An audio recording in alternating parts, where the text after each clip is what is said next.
Ending of load shedding is easy. 3 months you can stop this load shedding.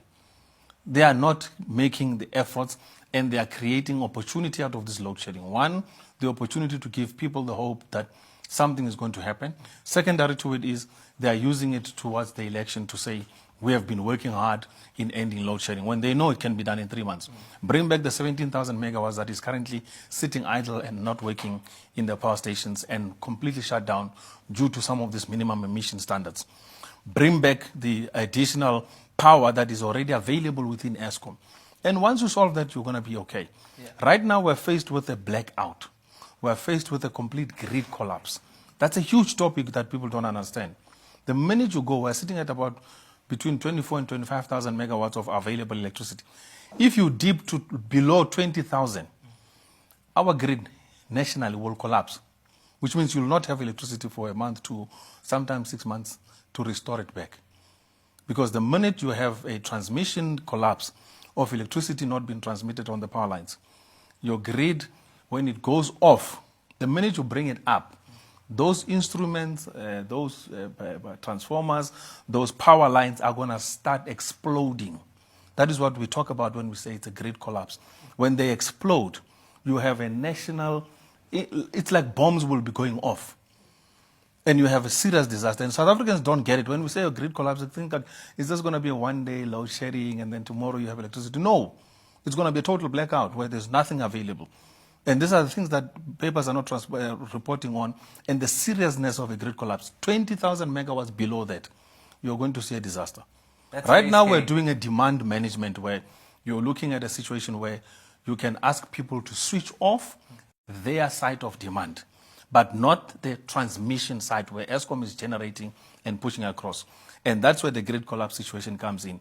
And those instruments, those power lines, those pylons, the minute they start exploding, you're not going to get it back. You might even, in the South African case, we can't repair anything in 1 week. So we're going to take a year, 2 or 3 before anything comes back. Right. I mean, we're looking at what came out from the city of Durban in particular, and they spoke about their plans over the next few years. By the 2030, 2035, they want to be completely off the grid when it comes to ESCOM in particular. Now, they looked at building new power stations, having a lot of solar panels coming up.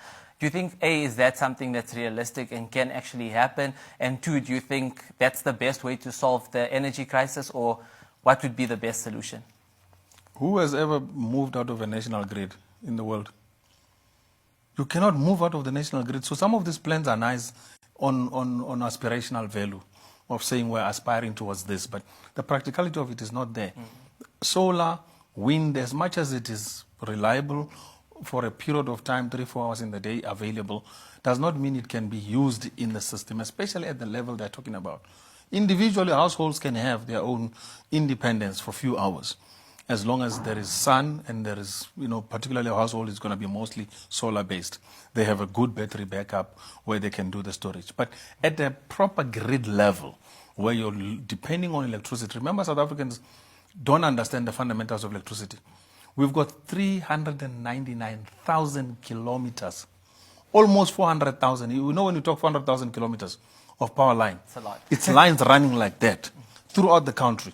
And all of them, the miraculous thing is they are all synchronized to produce 50 hertz electricity currents at the time, at any pulse. Which means you're getting electricity from Mozambique, you're getting electricity from Mpumalanga, you're getting it from Limpopo, and all of them are pushing it all into the system and making it all available at any given point of time. So anyone who's dreaming up ideas of thinking they will be off the grid, they're talking nonsense. It's not practical. It's a scientific process. It's a technical process. It's an engineering process. You cannot get out of the South African grid. Even when they said that they will do dedicated lines where hospitals will be shielded from load shedding. When we told them the science of it, to say it's impossible. You've already laid out the cable.